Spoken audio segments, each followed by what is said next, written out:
A partir da Constituição de 1988, com a criação do Sistema Único de Saúde, o SUS, o cuidado com a vida passa, por lei, a ser um dever do Estado e um direito de todos. Mas a gestão do sistema é complexa, envolve 3 níveis de governo atuando juntos. Em quase 3 décadas, muitos desafios ainda estão por ser vencidos para a consolidação do SUS. A desarticulação entre os serviços acaba gerando uma não continuidade na assistência. E, na prática, os pacientes enfrentam uma série de dificuldades de acesso a esses serviços. Como aprimorar a gestão do SUS para garantir uma maior eficiência e um melhor atendimento à população? É o que vamos discutir no programa de hoje. Nossos convidados são a doutora em saúde coletiva e professora da FMPFAS, Ana Auler, que participou da criação do Manual do Gestor do SUS, e o ex-secretário de Saúde de Petrópolis, Ricardo Patuleia, que também é professor da FMPFAS. Muito bem-vindos, obrigada pela participação. Obrigado você, Fátima. Qual a importância da criação do manual para aprimorar a gestão do SUS? Bom, esse manual ele foi concebido pelo Conselho de Secretários Municipais de Saúde do Rio, né, uma parceria com o Conselho Nacional e com a UERJ. A gente identificou que esse ano novos secretários iam assumir a gestão do SUS e muitos deles profissionais de saúde ou não até, e que não tiveram na sua formação esse conhecimento específico da gestão. Então a ideia foi fazer um manual muito didático, ele é ilustrado, né? Ele tem essa personagem, a Olga, né? Que nós elegemos como a nova secretária que chega para assumir. E aí nós discutimos em 3 partes, né? Uma parte falando especificamente da gestão, outra a gente fala da atenção básica e das vigilâncias, e a terceira a rede de saúde, que como você falou, né, é um SUS extremamente complexo. Uma das maiores complexidades, na minha opinião, é essa gestão da rede. Então, didaticamente, a gente veio através da história da Olga, que chega numa secretaria, explicando e contando a sua história e os seus desafios. E o que temos aí dentro do manual? Ele é dividido como? Então, ele é dividido em 3 partes, né? Ele é todo ilustrado, eu vou tentar mostrar aqui, ver se dá para pegar, né, a câmera, por exemplo. Ele é assim, né? Então, a nossa preocupação foi fazer uma linguagem didática e acessível, porque assim, nós temos cerca, eu nunca sei esse número. Mais de 5 mil, né? Mais de 5 mil, eu ia falar 5.700, não sei se 5.400 e pouco, mas assim, a diversidade dos nossos municípios é muito grande. Então, eu costumo dar o exemplo que no Brasil nós temos 2 extremos. São Paulo, que eu acho que tem cerca de 14 milhões de habitantes, é o nosso maior município, e Borá, com 700 habitantes. Então, atingir essa diversidade foi uma tarefa bastante complexa. Uhum. Você está mostrando aí o capítulo 1, né? Que fala é o do planejamento, É. né? E nós fizemos em 3 partes, né? Uma mais voltada para a gestão, uma mais voltada para os blocos de financiamento, e aí vai da vigilância, atenção básica, trata basicamente disso. E o último capítulo trata da rede, né? Como gerenciar as unidades de saúde.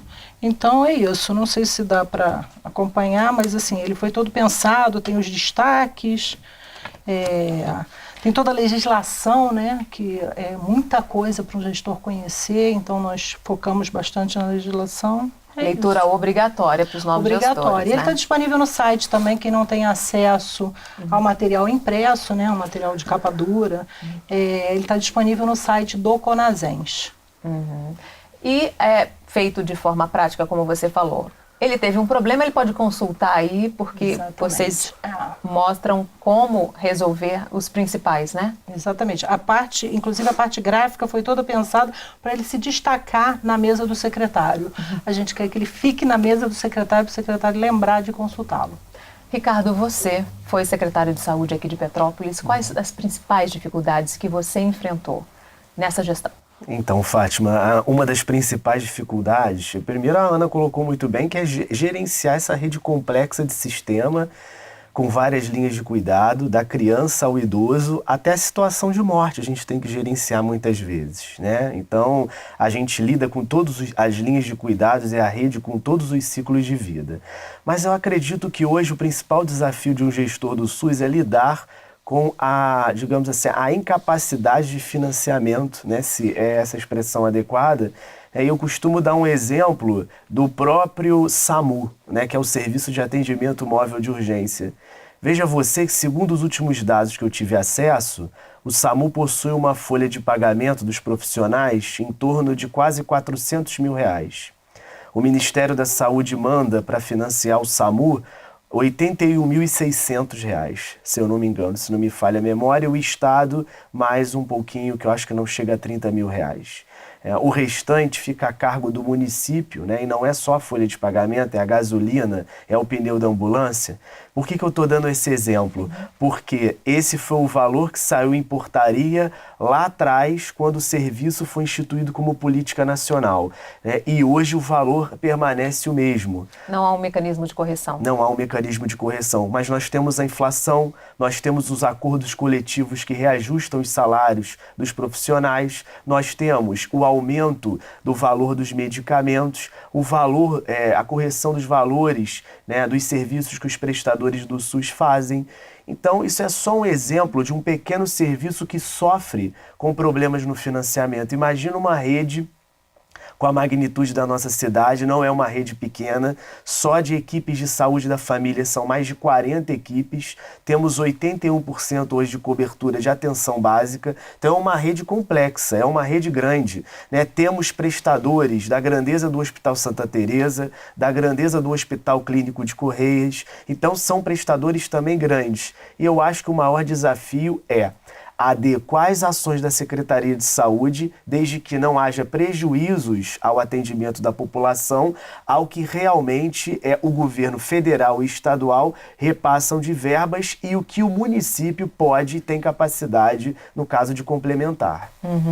A gente está falando que as diferenças são muitas entre uma cidade e outra, né? Os municípios têm características diferentes, as regiões têm características diferentes, mas de uma forma geral, qual é o diagnóstico que vocês fazem do atual momento do SUS, das dificuldades, dos desafios?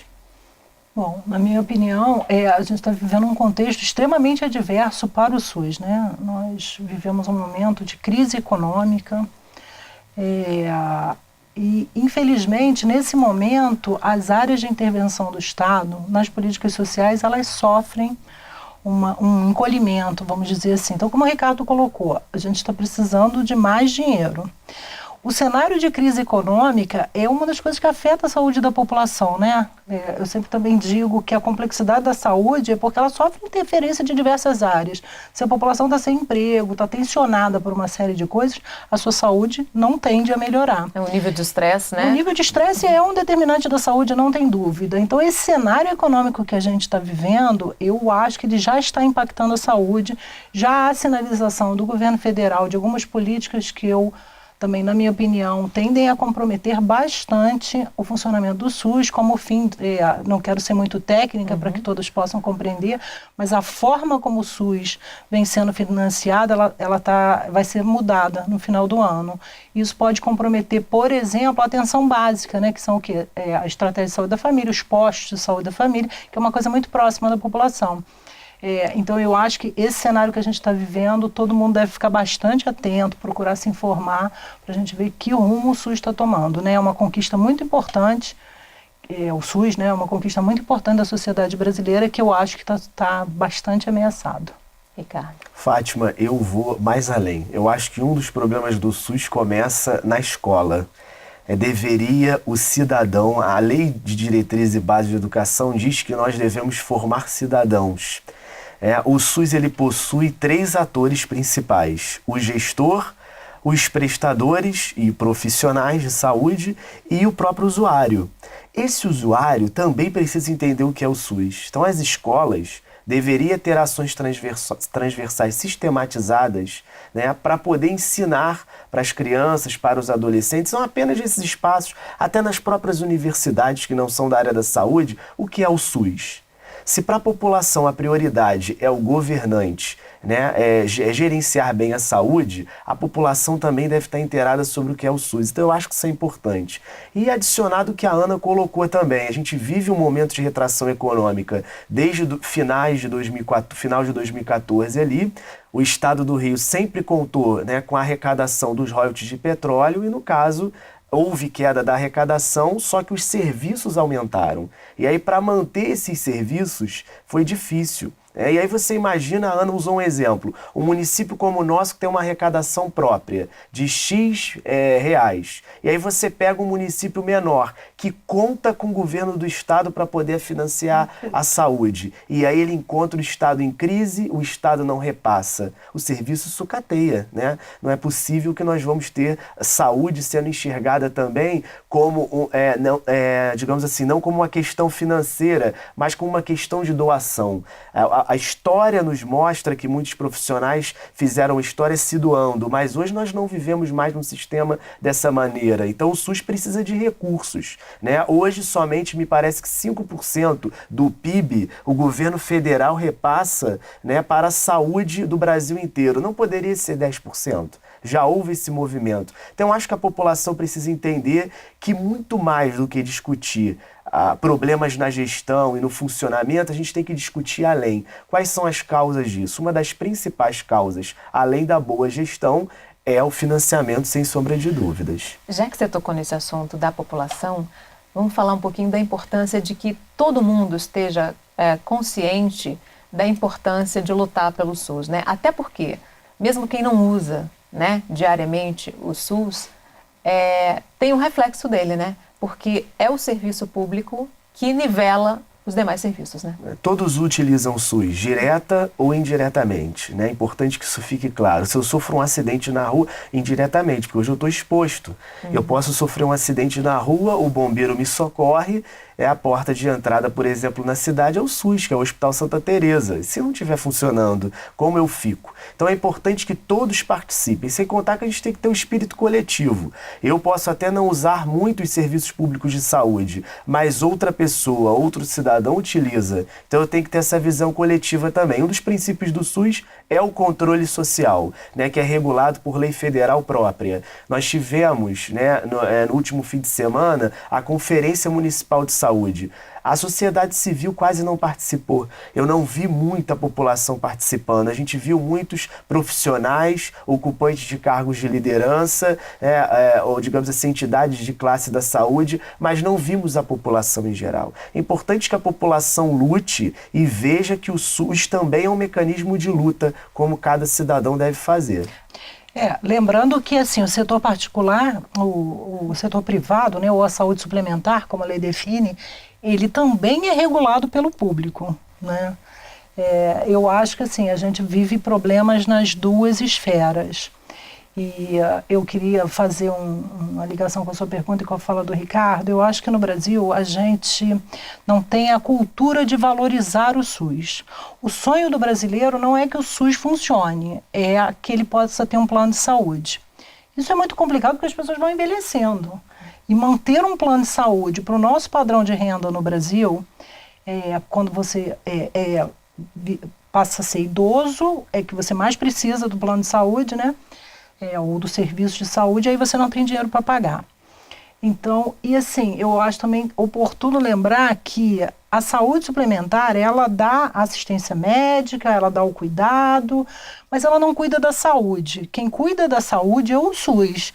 Eu gosto de fazer sempre essa diferença, que eu acho que ela precisa ser esclarecida para a população, até para ela valorizar o SUS, que é um pouco o que o Ricardo estava falando. Quando você vai a um restaurante, você não está vendo o setor de saúde presente ali, mas ele está, porque ele faz vigilância sanitária. A questão dos mosquitos, né? Vamos falar uma linguagem bem básica, né? Os mosquitos, né? Isso é uma questão de saúde pública. O plano de saúde não cuida disso. Então, assim, por melhor que o plano de saúde ou o setor suplementar funcione, ele não vai dar conta da saúde. Porque na prevenção, na promoção de saúde. Ele né? cuida da doença, assim, para falar o básico, né? Assim, mas o setor de saúde suplementar, ele cuida da doença, enquanto o SUS é que promove a saúde. Isso eu acho que a população, e aí eu acho que tem que ser nas escolas. O Brasil é um dos poucos, a gente se inspira no sistema canadense e no sistema inglês, que são os grandes sistemas universais de saúde no mundo. Lá, a população briga pelo sistema. Quando o político vai lá e quer tirar um direito, a população vai para a rua, esperneia, arruma uma confusão. Aqui nós não estamos, como o Ricardo falou, a conferência, né? A sociedade civil participa. Não, a gente não tem esse valor do SUS como responsável pela saúde. A gente quer um plano que vai cuidar da nossa doença. Acho que a gente precisa estar mais atento a essa questão. Ok, você também pode acompanhar a Fase TV na internet. O endereço está aí na sua tela, youtube.com/FMPFase. Faça sua inscrição e receba os alertas dos novos episódios. Vamos fazer um rápido intervalo. No próximo bloco, a gente continua falando sobre gestão do SUS. O Em Questão volta em instantes. Até já!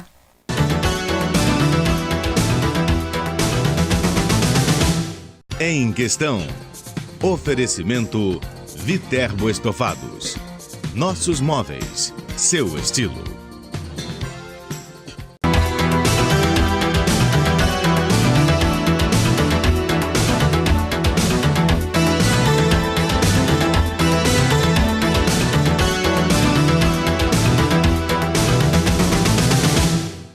O Em Questão está de volta falando sobre gestão do SUS. Nossos convidados são a doutora em saúde coletiva e professora da FMPFase, Ana Auler, e o ex-secretário de Saúde de Petrópolis, Ricardo Patuleia, que também é professor da FMPFase.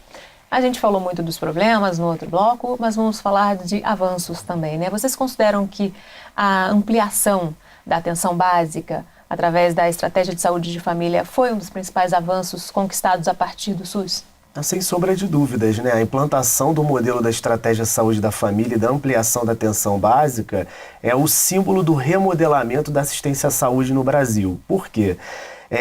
A gente teve na década de 80 a grande discussão, inclusive internacional, sobre o conceito de saúde. O conceito de saúde passou a ser visto não somente como uma cura de doenças, mas como também promoção para que se leve à prevenção de doenças. O Brasil se alinhou a esse discurso na Constituição de 88, né, e na década de 90 se remodelou em 1994, trazendo à tona o Programa Saúde da Família. Petrópolis, por exemplo, como eu disse anteriormente, conta com 81% de cobertura de atenção básica, considerando as unidades básicas de saúde tradicionais e as unidades básicas de saúde com o Programa Saúde da Família.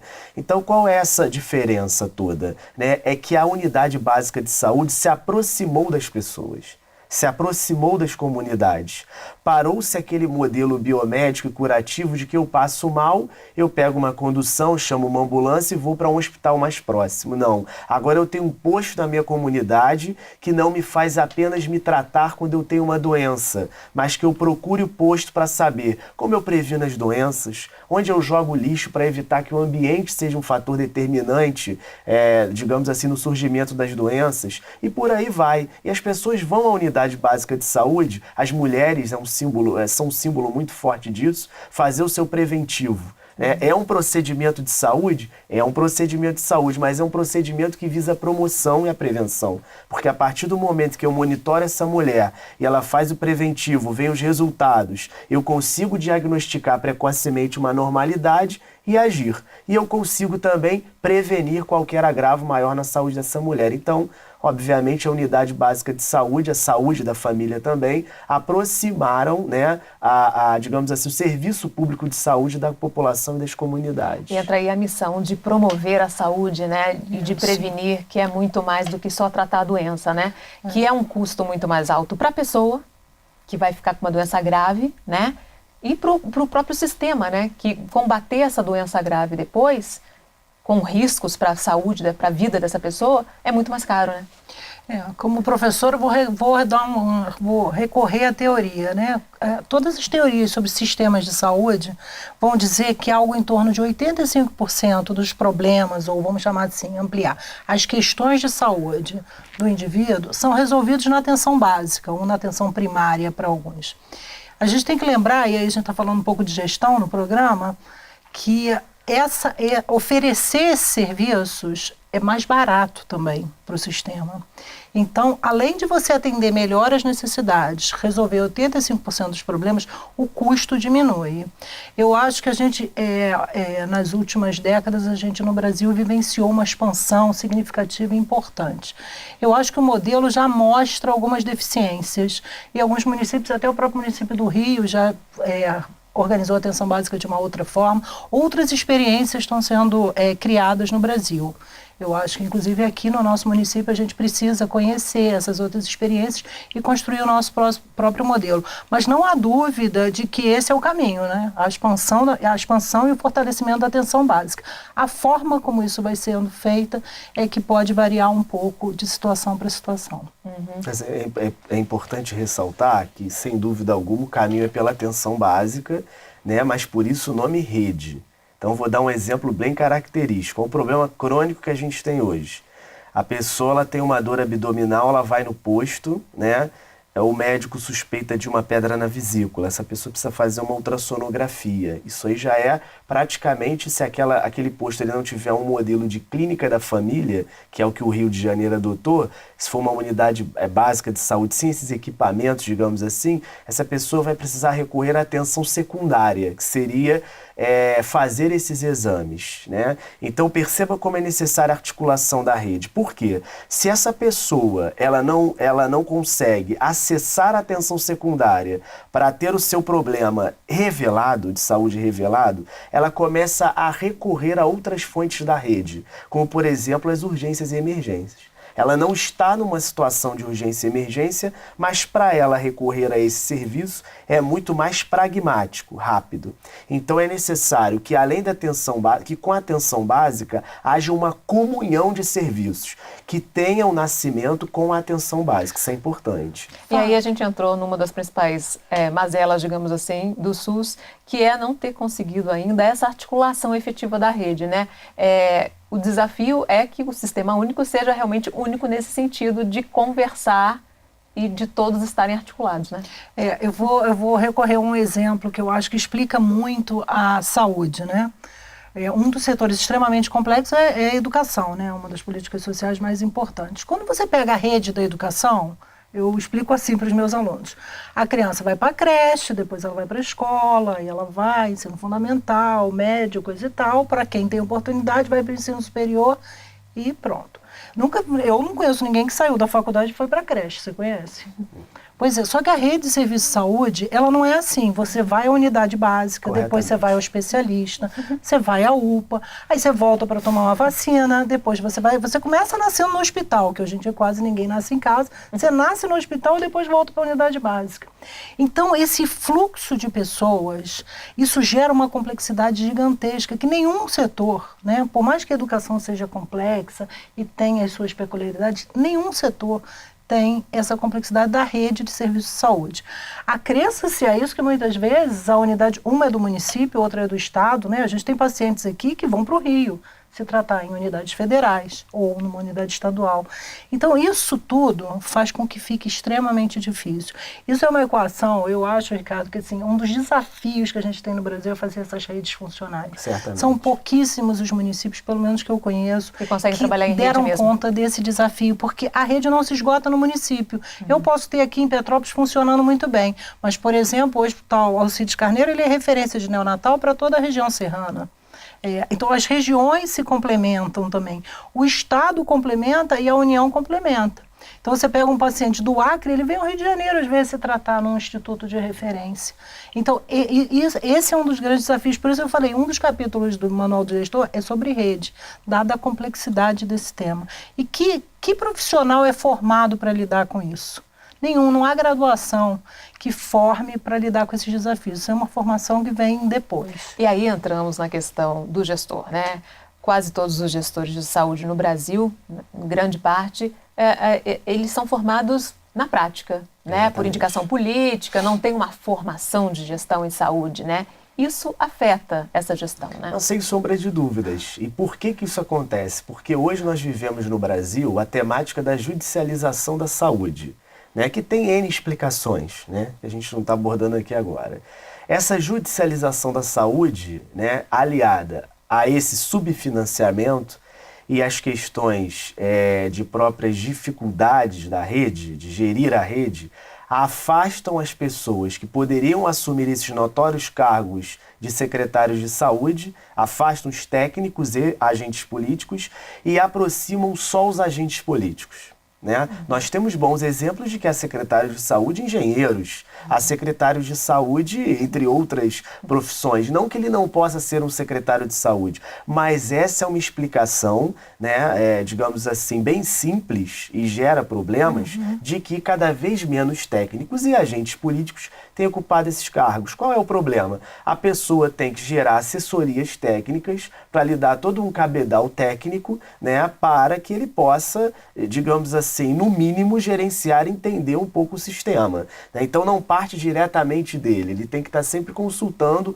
um corpo técnico. E aí, obviamente, isso coloca em xeque o funcionamento da rede de vez em quando. Há pessoas extremamente habilidosas que não são técnicos da área da saúde e ocupam esses cargos porque conseguem articular muito bem e politicamente suas assessorias técnicas, mas há outros que não conseguem. Então esse problema é crônico. Cada vez menos técnicos e pessoas formadas para o SUS estão querendo assumir cargos de secretário de saúde por conta da judicialização, né, da pressão que o judiciário faz na figura do pessoal do secretário de saúde. Nós temos secretários de saúde hoje no Brasil e na própria cidade que nunca tiveram faltas graves de roubo, corrupção, mas que têm bens bloqueados. Hoje pagam multas milionárias. Nós temos uma legislação no Brasil, uma Constituição de 1988, onde o momento social era outro e que ela está igual colcha de retalhos, cheia de emendas constitucionais. Nós temos uma legislação de compra do setor público extremamente rigorosa para alguns setores, mas é a mesma que se aplica à saúde, que é a Lei 8666 de 1993. Você não consegue comprar um material, um artefato hospitalar com mais celeridade por conta que a lei é extremamente rígida, alonga o processo de compra. E aí isso é porque presume-se que a administração já nasceu corrupta, né? E aí eu tenho que ter uma lei extremamente rigorosa. Então o setor saúde recebe a mesma tratativa do que outros setores nessa questão de compra. E aí isso afasta as pessoas, porque elas se sentem impotentes. Imagine você, vou dar um exemplo aqui para finalizar essa minha colocação. Você recebe um paciente na UPA com aneurisma abdominal rompido. É uma cirurgia, uma intervenção de urgência que hoje no SUS municipal não existe contratualização para isso. Você tem que contar com a rede hospitalar pública do Rio de Janeiro, que já tem sua sobrecarga com outras unidades do interior e com a própria região metropolitana. E aí você tem que levar esse paciente para o Alcides Carneiro, algum médico se predispôs a operar lá no Alcides Carneiro, tem lá, digamos assim, a conjuntura para fazer a cirurgia, mas não tem o material. Imagine você fazendo essa compra, né, dessa endoprótese ou do material que tem que fazer lá a correção do aneurisma em 1 hora para que esse paciente sobreviva. Você consegue fazer uma licitação em 1 hora, consultar 3 preços, a pessoa morre, o secretário se sente impotente, a família vai para o jornal com toda a razão, mas nós sabemos que qual é a causa disso? É um sistema extremamente controverso, falido na sua legislação. Então a gente tem que refletir que o setor saúde merece algumas nuances particulares. É isso que eu acho que tem que ser muito bem colocado. E aí também tem o problema da falta de um planejamento estratégico a longo prazo, porque muda governo, muda o gestor e há uma não continuidade, né? Perfeito. A gente está exatamente nesse ano, todos os nossos municípios têm a obrigação de elaborar o Plano Municipal de Saúde, que não deve ser um instrumento apenas, uma produção de papéis, como a gente assiste, infelizmente, né? Na verdade, o que é o planejamento? O planejamento é você dizer onde você quer chegar, né? Quais são os problemas de saúde da nossa população hoje e como a gente vai enfrentar essas questões. Acho que tudo isso que o Ricardo fala também é acrescido da falta de preparo de alguns profissionais para a gestão no âmbito das secretarias. O plano tem que dar conta disso, né? Prever estratégias de capacitação para os seus profissionais, de que caminhos vamos seguir para mudar, né, os indicadores que nós temos de saúde, que nós temos questões muito graves, né? Nós temos mulheres morrendo de parto, nós estamos no século XXI, é inconcebível, né? Então o plano ele tem que dar conta disso, ele tem que apontar quais são os nossos principais problemas, como nós vamos enfrentar, né? Para isso que o SUS existe. Então é esse momento que a gente está vivendo. Vivemos agora as conferências e elas devem redundar em planos municipais de saúde, o nosso município está elaborando o seu. nesse momento. Vamos Como torcer. mudar essa realidade, Ricardo?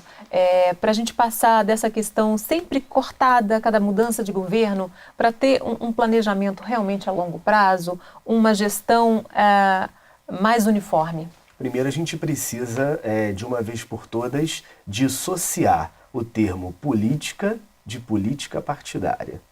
Muitos dentro das secretarias são agentes políticos partidários porque foram nomeados por um prefeito. Mas são também técnicos, né? Técnicos que colaboraram, né, nos últimos 4 anos de governo com as políticas ali.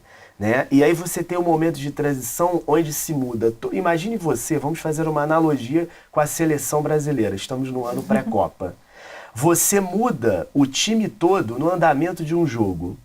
Você está fazendo alguns gols. Você muda um time todo no meio de um jogo. Como fica? Muda o técnico porque e o mudou time o técnico. todo, né? Porque o técnico chega ali e diz, agora eu não confio mais no Neymar, eu preciso agora trazer aqui um...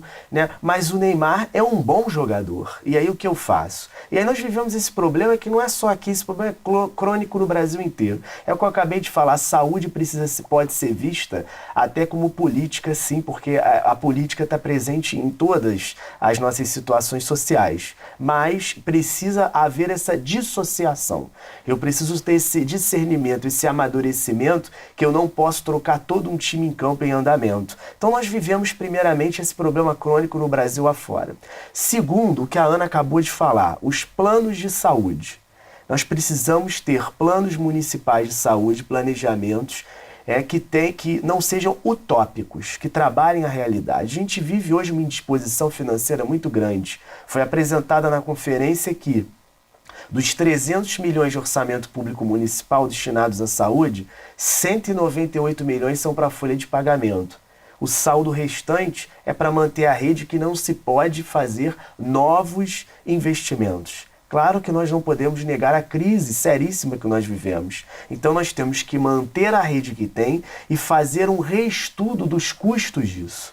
Só que isso é extremamente complexo. E quando você tem uma crise que deveria ser sinônimo de oportunidade, você tem os mesmos vícios de sempre, que é o quê? Eu troco o time com o jogo em andamento. A situação se agrava. Nós vivemos num momento de crise política e financeiro que é mais grave. E aí um dos motivos, né, que leva a isso, na saúde em especial, é essa associação da política pública com a política partidária. Deveria haver, acho que aí, um confronto mais pacífico nesse sentido.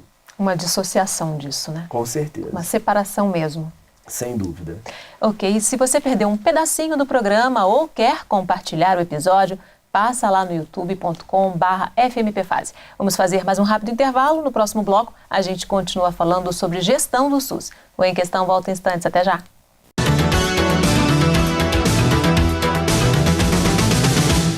Em Questão.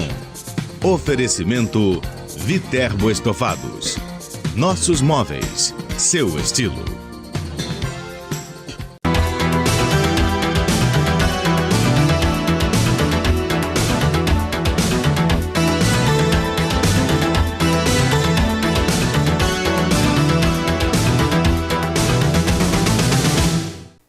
O Em Questão está de volta falando sobre gestão do SUS. Nossos convidados são a doutora em saúde coletiva e professora da FMPfase, Ana Auler, e o ex-secretário de Saúde de Petrópolis, Ricardo Patuleia, que também é professor da FMPfase.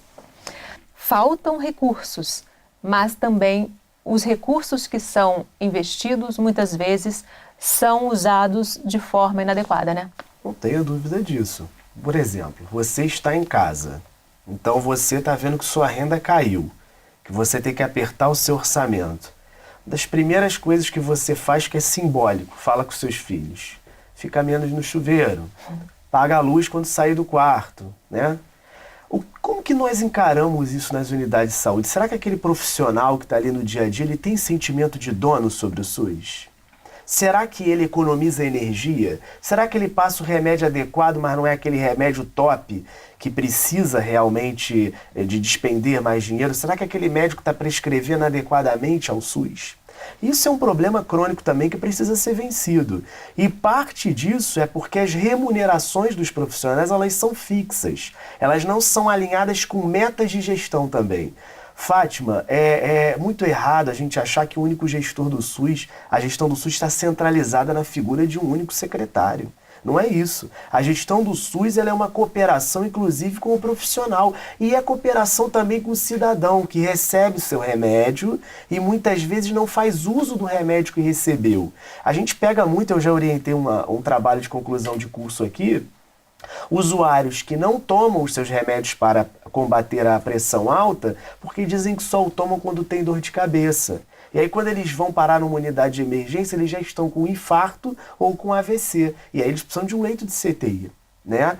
Quando um cidadão ele pega uma moto, ele não respeita as leis de trânsito e ele coloca em risco a ele e a coletividade, é um custo ao SUS. Por quê? Se ele sofre um acidente, ele vai ficar tantos dias numa UTI consumindo recurso público. Então é um alinhamento de várias situações, o desperdício. Não é somente a má gestão da figura do secretário. Então, acima de tudo, eu acho que a gente tem que começar a repensar um modelo mais moderno de remuneração dos profissionais. Eles têm que ter uma remuneração pré-fixada, mas uma remuneração também pós-fixada, em que aquela equipe responda também pela gestão. Quantos exames eu passei hoje? Né? Quantos pacientes eu consegui dar alta e eu consegui otimizar aquele leito? Quantos quilowatts eu consegui economizar numa UPA? Porque hoje eu apaguei a luz quando saí do banheiro e não tinha mais ninguém. Eu consegui manter o consumo. Acho que a gente precisa modernizar muito também a gestão do SUS, adequando também essa questão da remuneração dos profissionais, digamos assim, ao alcance de metas que o SUS tem que estipular, também o gestor também tem que estipular para esses profissionais. E muitas vezes a verba que chega é priorizada para a construção de novas unidades, de novos hospitais, quando, na verdade, existem muitos hospitais já, só que precários ou com várias alas fechadas, né? O ideal não seria colocar para funcionar esse hospital, né? Não, sem sombra de dúvidas. E por quê? Porque as próprias secretarias de saúde, elas não têm um setor que acompanhe os indicadores de saúde. Acompanhar indicador e fomentar os indicadores é fundamental, porque a discussão de saúde, ela não é fixa, ela não é um ponto fixo, ela é vulnerável, ela é volátil, digamos assim. Então, nós tivemos já epidemia de febre amarela, H1N1, tivemos aumento de pneumonias em idosos e o número de leitos fica sempre o mesmo. Só para te dar um exemplo, eu trabalho no Hospital de Cardiologia, que é uma coisa interessante. Faltam vagas para pessoas fazerem cirurgias cardíacas. Por que falta? Porque não tem vaga na enfermaria. Então a enfermaria está sempre lotada de pessoas. Aí quando se avalia o restante do hospital e dos leitos, você vê que o setor de pediatria está sempre 80% desocupado. Aí eu me questiono, por que esses leitos não podem ser convertidos em leitos cujos indicadores me demonstram que pacientes adultos estão ali aguardando há muito tempo e que 80% fica ocioso ali, né? Então, a questão da discussão de saúde tem que ser acompanhada por números e por estudos. E às vezes nossas secretarias, elas não têm setores e pessoas que sentam ali, né, num setor, sem ninguém ali, digamos, para incomodar, sem ninguém para atender, sentam e pensam o sistema. A gente precisa de pessoas que operacionalizem o sistema, mas nós precisamos de pessoas que também pensem o sistema a todo momento. Não é isso que a gente vê muitas vezes. A gente vê muitas vezes as pessoas com extintor de incêndio na mão, apagando os incêndios, né, que o sistema de saúde traz todos os dias por conta de várias demandas. Então, a gestão tem que ser pensada também, né, Ana? Essa analogia do incêndio é boa, né? Que, na verdade, em vez de ter uma ação preventiva para evitar que o incêndio ocorra, apagam-se focos isolados, né? Essa questão do incêndio, né? Eu também sempre uso essa ideia para dizer que um bom gestor, a gente consegue reconhecer um bom gestor quando ele deixa de ser bombeiro, né? Uhum. Que apaga o incêndio, mesmo que você apague, né?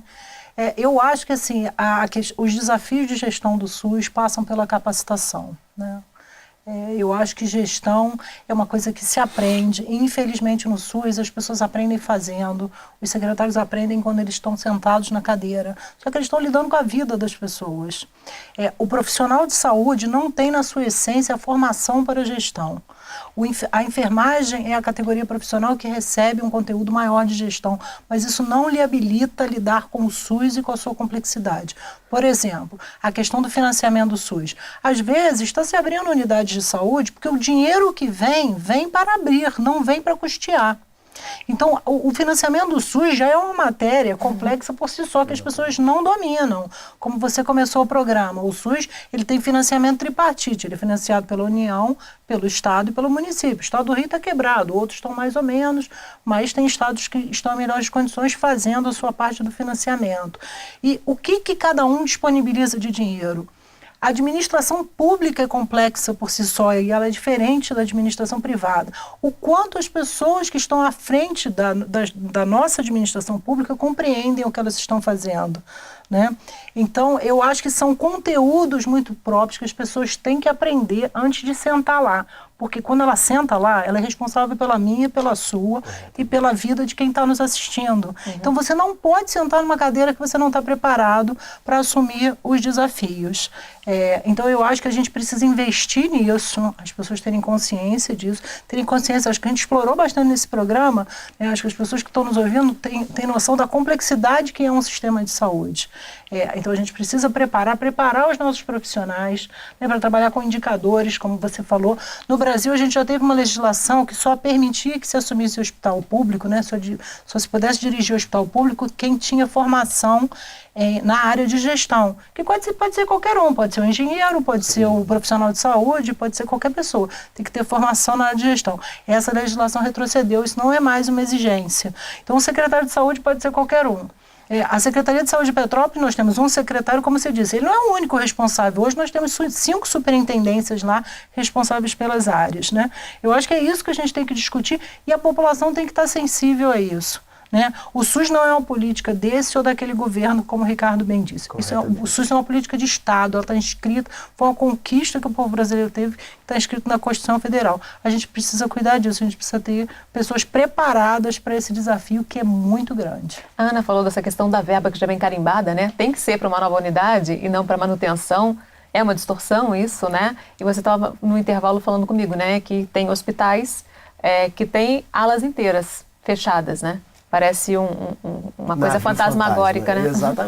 Exatamente. Porque, na verdade, esses hospitais, é o que eu estou te dizendo, né? Não há um estudo dos indicadores que me digam aqui nessa área aqui. Veja, vou lhe dar um exemplo do Rio de Janeiro, porque eu conheço ali vagamente a conformação hospitalar ali da região. Você tem ali na Zona Norte alguns hospitais em áreas estratégicas. Você tem o Getúlio Vargas na Penha, o Carlos Chagas em Marechal Hermes, o Hospital de Bom Sucesso, ou seja, vários hospitais a um raio de quilometragem muito pequena. E são hospitais que às vezes ofertam os mesmos serviços. Todos esses hospitais têm urgência e emergência com UPAs próximas. Eu fico me perguntando, por que se as UPAs foram colocadas para serem as protagonistas da porta de entrada de urgência e emergência, hoje eu tenho que ter um andar inteiro de urgência e emergência hospitalar? A gente precisa pensar essa otimização dos recursos. E aí qual é o problema crônico que eu tenho? UPAs lotadas e emergências lotadas. Por quê? A consequência disso são leitos não funcionantes, muitas vezes explicados porque nesses hospitais eu estou despendendo recursos humanos, recursos materiais, espaços físicos para ter emergências que são ofertadas por unidades de pronto atendimento. É preciso monitorar melhor o sistema, Fátima. É preciso que a gente tenha um estudo melhor da população, das necessidades dos usuários, das necessidades de leitos. É preciso que a atenção básica esteja interligada e que aí as pessoas passem a ter mais confiabilidade no sistema. A partir do momento que a gente consegue tocar o imaginário das pessoas e que a gente consegue ver que a saúde é uma questão muito bem colocada, que ela entrou pelo posto passando mal, o médico suspeita que é um infarto, ele liga para o SAMU pega esse paciente no posto, leva ele para a UPA, é um infarto, essa pessoa recebe o protocolo de atendimento de infarto. Ela tem toda a atenção terciária ao seu redor, hospitais, cateterismo cardíaco, etc. Mas ela depois retorna do hospital para voltar a ser acompanhado no seu posto num cardiologista. Quando a população perceber que isso está funcionando de maneira mais associável, né, em rede, eu acredito que os imaginários começarão a gerar uma confiabilidade boa no SUS. Então acho que tem que haver um monitoramento, um gerenciamento melhor e uma otimização de recursos. E para isso, é preciso que o gestor ele tenha a nobreza de entender e também, de vez em quando, se dissociar da política partidária. Eu não posso inaugurar uma unidade que não tem a menor indicação de ter num território, mas que eu estou inaugurando só para agradar uma associação de moradores. Ele precisa ter a grandeza de pensar que qualquer ato dele impacta na coletividade. Ele não é o prefeito daquela comunidade, ele é o prefeito da coletividade, ele é o governador da coletividade, ele é o presidente da coletividade, de todos. Então eu acho que falta gesto de grandeza dentro do SUS também, monitorar melhor o sistema, modernizar a gestão, ser uma gestão menos amadora, porque às vezes a gestão pública ela é contaminada. Ah, tem que privatizar porque a gestão pública é horrorosa. Ela é horrorosa porque muitas vezes ela também não se redesenha, ela não se torna mais moderna, não coloca-se técnicos, administradores, coloca-se só políticos. E a gente precisa também pensar em modernizar isso tudo. E é melhor consertar, né? A analogia do hospital que está lá com a ala fechada, é melhor investir em melhorar isso do que simplesmente abandonar esse hospital, né? Com certeza, porque o investimento já está feito, né? Inclusive já está feito. Né? A gente está se encaminhando para o final do programa, ainda tem muitas questões aí, mas vamos falar dos cenários aí que temos para o SUS agora próximos, né? Ô Fátima, eu quero fazer, fechando, eu quero fazer um gancho com a fala do Ricardo, embora a gente possa contar com políticos e novos secretários mais inspirados ou mais iluminados, mas eu acredito no seguinte, eu acredito numa sociedade que se constrói a partir do cidadão. Eu acho que assim, o que a gente tem que vislumbrar daqui para frente é que o cidadão precisa estar atento. O controle social é que tem que funcionar. Quando o político for abrir uma unidade onde não precisa ou onde não tem verba, ele tem que ser barrado pelo controle social. E só vai haver controle social quando o cidadão se importar efetivamente com o SUS. Então o controle social é um princípio do SUS. Né? Tem que haver conferência, tem conselho de saúde, o conselho de saúde é deliberativo. Eu acho que assim, se a gente fizer uma pesquisa, será que as pessoas sabem disso? Em que medida as pessoas estão participando disso? As conquistas sociais dos países desenvolvidos também não caíram do céu. Elas são objeto de luta da sociedade que está na rua, brigando e exigindo seus direitos. Então eu acho que assim, o nosso cenário vai depender, em grande parte, da capacidade que a sociedade brasileira vai ter para se mobilizar, para enfrentar esse momento extremamente difícil que a gente está vivendo. Eu acho que a única forma, assim, é as pessoas despertarem, irem para a rua, frequentar o Conselho Municipal, porque não precisa ser conselheiro para estar no Conselho Municipal, você pode ir. As reuniões, inclusive aqui no nosso município, são na última... As quartas, terças-feiras do mês. Então, eu acho que é importante, inclusive, a gente está divulgando isso na Casa dos Conselhos, as pessoas podem ir, né, participar. Eu acho que é a participação, é as pessoas despertarem para a participação. Ok, infelizmente o nosso tempo terminou. Agradeço muitíssimo a participação de vocês. E a gente tem um encontro marcado no próximo Em Questão. Espero você. Até lá.